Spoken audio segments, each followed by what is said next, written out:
অপরাধটা কি? বারবার আমাদের উপরে হত্যা করা হয়। আমাদের বীর আপনারা দেখেছেন, মঞ্চের মধ্যে আমাকে নিচে পা নামিয়ে বসতে হয়।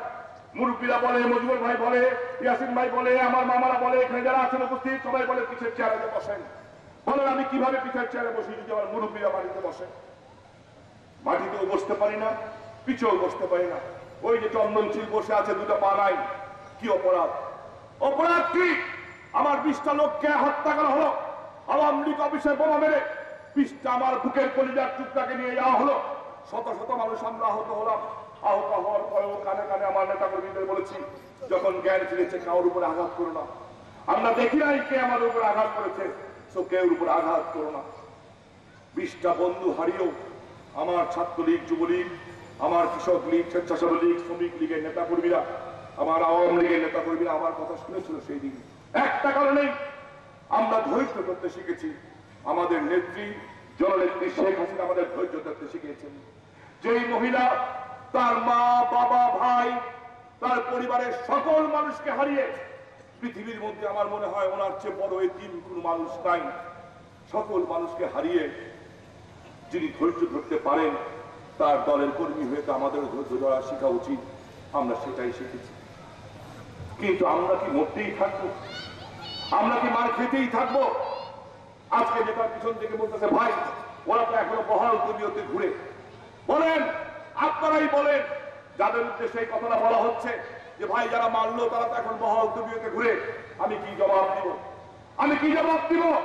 প্রিয় এলাকাবাসী, আমাদের রক্ত কি রক্ত না? আমাদের রক্ত কি নর্দমার পয়লা পানি? আর আপনাদের রক্ত কি রক্ত? আমার একটা ছেলে বললে কি তার মা কাঁদে না? আমার একটা ছেলে বললে কি তার বউ বিধবা হয় না? আমি আপনাদের কাছে জিজ্ঞাসা করতে চাই, একটা লাশ দাফন করে দিয়ে আসতে কি আমাদের কষ্ট হয় না? আমি আপনাদের কাছে জিজ্ঞাসা করতে চাই, যদি অপরাধ করে থাকতাম তাহলে বলেন। 91 থেকে 96 বিএনপি ক্ষমতায় ছিল। 96 নির্বাচন ঠেকাতে দিয়ে আমাদের 12 জন ছেলেকে শেষ 3 মাসে জীবন দিতে হয়েছে। লাশের উপরে গুলি করা হয়েছে। আমার মনিরের লাশ নিয়ে যাচ্ছিলাম, গুলি করা হয়েছে। 75টা গুলি বের করেছি ওর শরীর থেকে। আমি মনিরকে মারা হয়েছে, পাপ্পুকে মারা হয়েছে, আফজালকে মারা হয়েছে। লাশটা দাফন করতে গেছিলাম গোরস্থানে, সেখানেও দাফন করতে পারি নাই। মফিক চাচার বাড়ির কোনায় লিঙ্ক রোডের পাশে আবার লাশ দাফন করতে হয়েছিল আমাদের ছেলেদেরকে। ক্ষমতায় এসেছিলাম 96-তে, ক্ষমতায় এসে কই আঘাত তো করি নাই। বরঞ্চ এমপি কালাম সাহেবের বাড়ি আমি সারা রাত পাহারা দিয়েছি। ওনার বউ চিৎকার করে ফোন করে বলল, স্বামী ভাই আমার বাড়ি ঘরে হামলা হবে, লক্ষ লক্ষ লোকের মিছিল আসতেছে। আমি বললাম, ভাবি আপনি বাড়িতে ঘুমান, আপনার বাড়ি পাহারা দেওয়ার দায়িত্ব আমার। আমি দায়িত্ব দিয়েছি, পাহারা দিয়েছি। ছেলেদেরকে নিয়ে মিটিং করেছি, বলেছি তোমরা বলো যদি প্রতিশোধ চাও প্রতিশোধ নাও। আমি তাহলে এমপি শপথ নেব না, প্রতিশোধ দাও, আমিও তোমাদের সাথে আছি। আর যদি শপথ নেই তাহলে প্রতিশোধ দিব না ভাই, কারণ এখন আমরা সবার জন্য এমপি হব, সবার জন্য এই কাজ করব। আমার রাজনীতি কর্মীরা আমার কথা শুনেছিল, একটা বাড়িতেও ফুলের টোকা দেয় নাই, একটা বাড়িতেও ফুলের টোকা দেয় নাই, একটা হামলা হয় নাই। তাহলে গিয়াস ভাই আপনারা কেন এটা করলেন? কষ্ট পাচ্ছি, আজকে কষ্ট পাচ্ছি।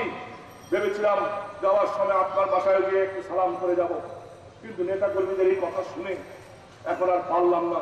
আমি আপনার কাছে ক্ষমা চেয়েছি, দুঃখ প্রকাশ করছি, আমি সালাম করতে যাওয়ার মানসিকতা হারিয়ে ফেলেছি। আমি জিজ্ঞাসা করতে চাই, আমাদের অপরাধ কি? আমাদের অপরাধ কি? শিবগঞ্জে গ্যাস ছিল না, আমরা সেই গ্যাস এনে দিয়েছি। এইটাই কি আমার অপরাধ? 124 কোটি টাকার গ্যাস লাইন বসিয়েছি আমরা, 4 ইঞ্চি লাইন 12 ইঞ্চি করেছিলাম। আমার এই নেতৃবৃন্দ তো কেউ ব্যক্তিগত স্বার্থে আমার কাছে কাজের জন্য যায় নাই। সারাদিন মজুর ভাই, এই সমস্ত আলিশন ভাই মারা গেছেন, আমার এই মামা আছেন সামনে, ইয়াসিন ভাইরা, এই মতনের মামারা, যারা আছে, বাবুল ভাই, সালম ভাই সহ, আমার মহিলা নেত্রী সহ, আমার যুবলীগ ছাত্রলীগ ওই চেয়ারম্যান বসা আছে, সবাই সারাদিন শুধু কাজের জন্য আমার উপরে চাপ দিয়েছে, পাগল করেছে আমাকে যে এই কাজটা করো, এই কাজটা করো। আমিও করতে পেরে খুশি হয়েছি, যখন দেখি জনগণ খুশি হয়েছে। গ্যাস ছিল, গ্যাসের পাইপ ছিল না, গ্যাসের পাইপ বড় করেছি। এমন কোন স্কুল কলেজ নাই যেখানে আমরা অনুদান দিই। এই স্কুলের মধ্যেও আমাদের অনুদান আছে, প্রায় 18-19 লক্ষ টাকার উপরে অনুদান আছে আমার মনে হয়। এমন কোন রাস্তাঘাট নাই যে আমরা করি নাই। আমরা লিঙ্ক রোড করেছি, আমরা বাংলাদেশের সবচেয়ে বড় স্টেডিয়াম আমরা নারায়ণগঞ্জে করেছি। টেলিফোন, আজকে মোবাইল আছে, সেদিন ছিল না। আমরা ডিজিটাল টেলিফোন 17,000 টেলিফোন আমি প্রথম 1 বছরের মধ্যে নিয়ে এসেছি। আমরা তুলন কলেজে বিশ্ববিদ্যালয় অনার্স মাস্টার্স কোর্স চালু করেছি।